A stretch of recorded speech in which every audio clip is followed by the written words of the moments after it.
we are involved once again in conflict somewhere else. We have often been involved in conflict somewhere else. We're also involved in conflict in this country with one another, our friends, our neighbors, others that we don't know. This is extremely tiring, extremely tiring. On Friday, I discovered that my beloved Oliver had a flat tire. So I took my brother was here with me, he was here today, and we went down to have the tire repaired. And okay, but then we went off to do a lot of things, and I kept thinking, I can't stand this. On the way back to my house, there was such massive traffic. The three major roads out of my apartments were all closed, all of them. So you had to make a U-turn way around to get up onto the main heights of Middleton. Or you had to go across the Oceanic Bridge. Guess what? Shut down for repairs. Only one lane at a time to cross. I think we sat through 3 changes of traffic light before I drove through a red light. I was so annoyed and got onto the line onto the bridge. By the time I got home, I was so exhausted and stressed out from the heat, from all of this, that instead of going to my friend's huge piano recital that I had been invited to months ago, I said I'm not going. I went and lay down in my room in the dark, and listened to everything I wanted to sleep for 3 hours. And I felt a lot better when I got off. But then I started getting email from people, Julie, why don't you go? I just couldn't stand being out in the bottom. So the tire was repaired, and yesterday I headed over to Freehold for dinner. And guess what? The tire was flat again. Oh, and I thought, no. So you turn around, bring the car back, and take my spare car. Isn't it nice to have a spare car? So off I went in Kermit, left all of her home. And to my astonishment, I got to the dinner before anybody else did. I thought it'd be great. Of course, I was driving like a and because it was a Saturday, there were school buses on the road, so there was no traffic. I was shocked that I arrived 10 minutes before everyone else. It was a very nice dinner, full of surprising comments and experiences. People went to Vietnamese restaurant. And I thought, isn't this interesting? Another country where we got involved, where we dropped a lot of things out of the skies that were terrible for children and other living things. You remember that saying, don't you? War is not healthy for children and other living things. Yes. So when I came home, I was feeling much more relaxed. And I thought, please, don't let there be a flat tire and concrete. So my brother and I helped him come in, and we made it here. It was a very good time. There was very little traffic, and we expected traffic when we got. Along the way, I was thinking about Qigong, because Qigong is something I have been involved in for 15 years.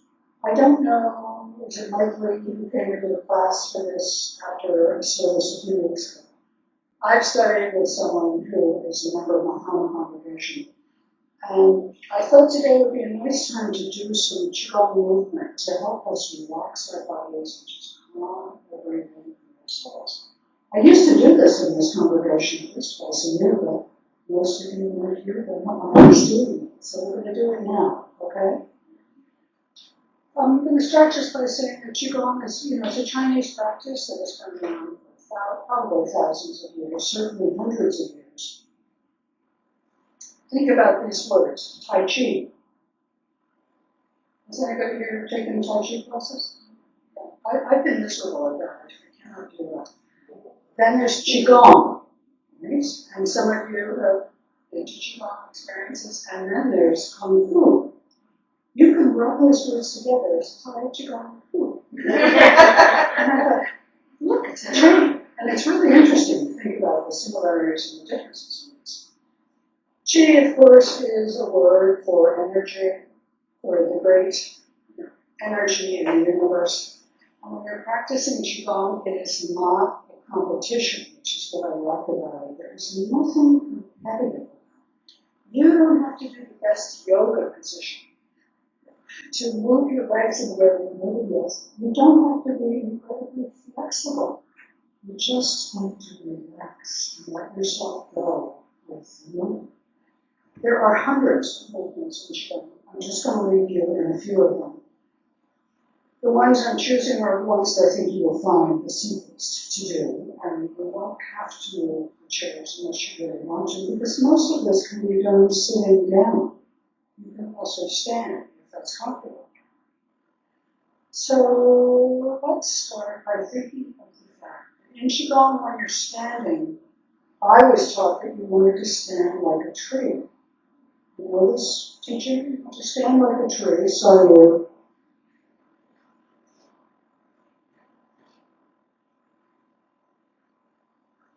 you move your feet so that they're under your shoulders. You want to be stable on the floor, and then you can be a tree. You can fold your hands over what's called dantian, the waist line. Now, most Qigong exercises do not go this way. They are about the vertical, between the yin and the yang in the universe. The white and the black and the symbol of Chinese religions. So, the earth is yin, the sky is yang. We're going to start, before we do that, I'm going to ask you to start tapping your heads. Have you tapped your heads before? Yes, we're going to tap. So gently tapping from the front, around to the back. It seems so silly when we started. It's fun. Around the back, down the back, over your ears, around your ears, down into the sides of your head. Tapping, tapping, tapping, and down your cheekbones, under your nose, above your upper lip is a good place to tap. Down around the sides. This is moving lymph, which makes it feel better. At least it should make it better. And down your neck and down here, I often just stroke my chin. And I bring the chi down through my hands and fingers. And we can do a little more. We can start tapping my arms this way. It's a very common Qigong move. And we bring it back up. We stretch your brain. And then back up this way. And then we cross to the other arm. Tap, tap, tap, tap, tap, tap, tap. And then bring it back up this way. And if you're limber enough, and not really, you can go around your neck. And bring your hands over your shoulders, alternately. This way. And down the sides of your body, down to your knees. If you can get further, great. I can't, but you can. And then you run your hands up the insides of your legs and bring them back up again. And turn them back to the dantian position with your hands at your waist level. My favorite movement, I did this last time I mentioned this flowing motion, is my all-time favorite Qigong move. You can do this sitting down, you can do it standing up. If you're having insomnia, it's a good thing to do at night. Yes, sit on the edge of your bed or get up. Why don't you try standing up if you can? Otherwise, just stay in your seat, that's okay. You're going to swing your arms gently behind you. With your hands like this. You put them behind you, and then you're going to gently swing them up to your chest level, not to the sky, to your chest level. And then turn it over, and drop softly down. And then swing up again, collecting chi with your hands. So let's do this 9 more times. 9 is a special number of Chinese medicine, so we'll start now. 1, 2, 3. That's a high tone. Now your heart level. Is your heart up there on your shoulders? No. Good one. That's it down, 4. This is 4. 5, 6, 7, 8. Yeah. If you're feeling energetic, you can do it by bending the knees softly. This is how I learned to do it, but it's not easy because it's not good. You bend your knees so that they're soft, and then you do it again. 1, 2, you bend your back and come up out of your bend. 1 again, up again.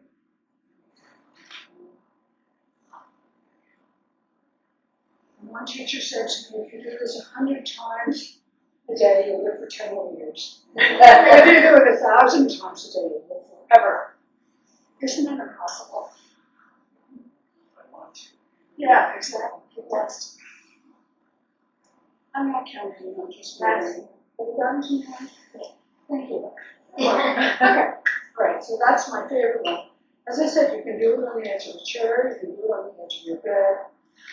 I taught several of these movements when I was a hospital chaplain at Waterloo Johnson Hospital, which was without a doubt the most stressful year of my life. I was a chaplain on 6 different floors. ER, surgical ER, coronary surgery. Of course you did. Thank you. My apologies. I used to, when I was a chaplain at Waterloo Johnson Hospital, I did a year's residency there. I was the last chaplain into the program, so I got all the floors that nobody else wanted.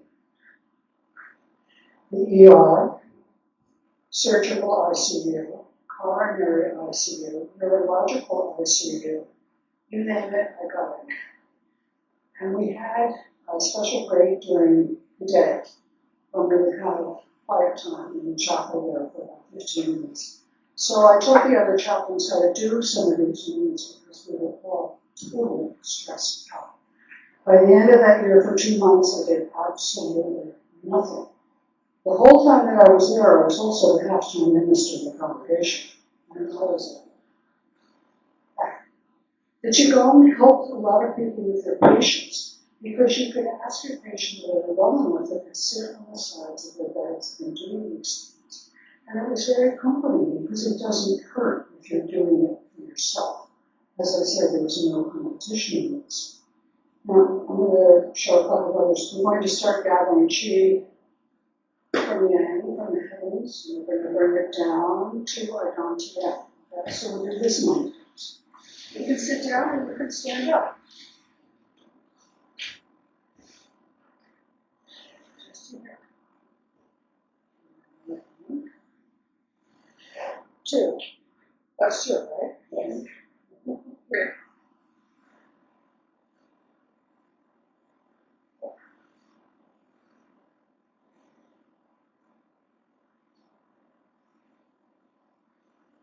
Are you counting? 6. Okay. I can't count and 6 at the same time. 9. No. Okay. The other half of this move is gathering chi from the earth, from yin, the yin side. And now you're going to bend slightly, soften your knees, and you're going to stretch out your hands. You're going to go down, bending your knees, and you're going to gather chi down here and bring it up. And you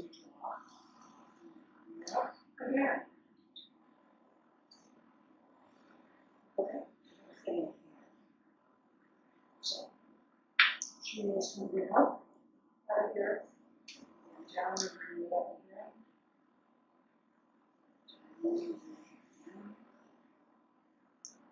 Now we bring it up again. You get some 9? 7. Anyone? We get 9. Right? This doesn't hurt, does it? Does anybody feel uncomfortable? The knees, yes. Okay. We're going to do one that could be wildly fun and very annoying, depending on how you do it. Don't do it, it's uncomfortable. We're going to swing our arms around. This is one of the only moves in Qigong Then the dogs moving around in midsection. So you're going to slap your arms around. 1, 2, 3, 4, 5, 6, 7, 8, 9. Now there's another variation on this that moves chi into another place, which is when you slap your shoulders. So we go 1, 2, 3, 4, 6, 7, 8, 9, 10. Well, that was 10. Never mind. Okay. Another classic move is you often see outside. And in the Purple Bamboo Park in Beijing, you will see dozens of people outside in the morning doing qigong movements together. This is called watching clouds. Some of you may know this. Put your hands this way, right? You're going to follow the clouds over here. And then you're going to change the position of your hands and follow back to the other side. And then you're going to change your hands again. Lower hand is always on an angle. Upper hand is following the cloud. Okay? So let's do 9 of those. 1,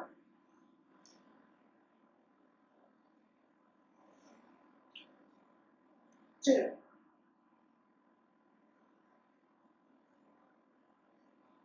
3.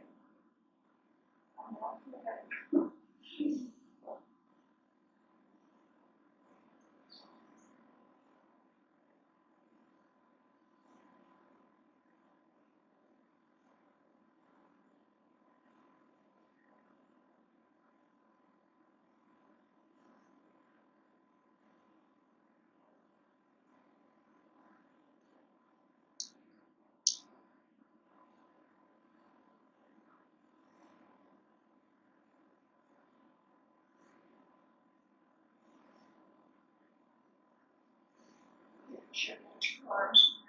Always good to shake off. Okay. We're just going to do one. This one has to do with standing at the temple gate. So you're going to bring the chi from behind you, in front of you, into prayer position. You're at the temple gate, and then you're going to drop down, swing down, you're ringing the temple bell, go down again, and you stand. Okay? Do you want to choose that? I don't want to take a chance. Okay. So let's do it a couple minutes.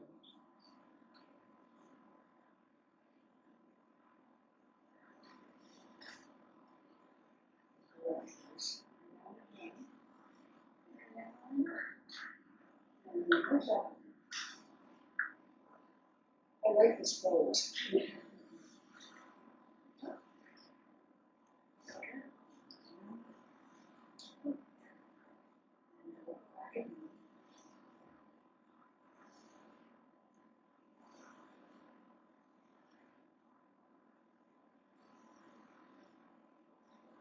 And the final variation on this is that you're going to bring chi as an offering to the temple. So you're going to collect it from back here in your hands. And you're going to bring it out here and offer it at the temple. And then you're going to collect it. And then you're going to embrace your tigers. Those of you who like tigers. And that's it. That's the end of this movement. Okay, so here we go. Offering chi, offering it at the temple. Praying, embracing the tigers.